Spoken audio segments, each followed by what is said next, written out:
Ring రింగుల చుట్టూదానా రంగు రంగు. ఏమైందక్క గిట్లా వచ్చినావు? కొత్త సంవత్సరం వచ్చింది కన్నే ఈసారి కూడా కోళ్ళేనా కొత్తగా ఏమన్నా కోద్దామా? ముక్కలు మింగటానికైనా బొక్కలు దంగటానికైనా కోళ్ళే మంచిగా అక్క. మహిళా సంఘం నుంచి మటన్ వస్తుందట్నే ఏం చేద్దాం దాన్ని? మటన్ అయితే మరిగే వరకు లేట్ అవుతుంది అక్క. చికెనే పక్క చిటికలు ఉడుకుతుంది, చికెనే పక్క చిటికలు ఉడుకుతుంది. కూరలకు ఏం తెచ్చుకున్నామే మరి? మక్క గూడాలా గోలు పాలాలా?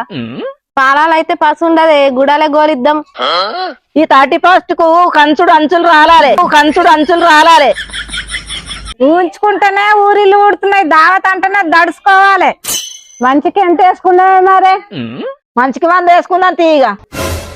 100ని బొందకడ ఆలుతాయే, 100ని బొందకడ ఆలుతాయే. చుట్టాలకు ఎట్టినట్టు లీల చికెన్ అనుకుంటున్నావా? కడాక్ చికెన్ మంచిగా 500 వేసుకుందాం. 500 అంటే నా 1000 బీడీల లెక్క. నేనైతే ఈ పార్టీకి 100 అయితేనే వర్తు.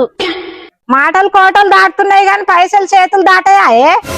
అట్లా కాదు గాని మనిషికి 300 వేసుకుందాం తీయగా. 300 నీ ముక్కులో పెట్టుకో, నీ ముక్కులో పెట్టుకో. ఇంట్లో ఇబ్బందులు ఎప్పుడైనా ఉంటాయి, దావత్ అంటే దర్జాగా చేసుకుందామే. సరే సరే మరి ఎడ కూర్చుందామే? ఇంకేందే మన మామిడి చెట్టు కింద కూర్చుందాం, నీడకు నీడ నీళ్ళకు నీళ్లు. మరి నడు రేపు పోదాం. ఏమైంది రామయ్య పిడుగు పడ్డట్టే ఉరుకుతున్నావు? గుడికాడ అన్నదానం పెడుతురాట, అయిపోతుందట. అన్నదానమా? నడు రేపు పోదాం. నీ అన్నదానం కాలిపోను, మీరు 100 అన్నప్పుడే అర్థమైందే పుక్కెట్ల బావతని.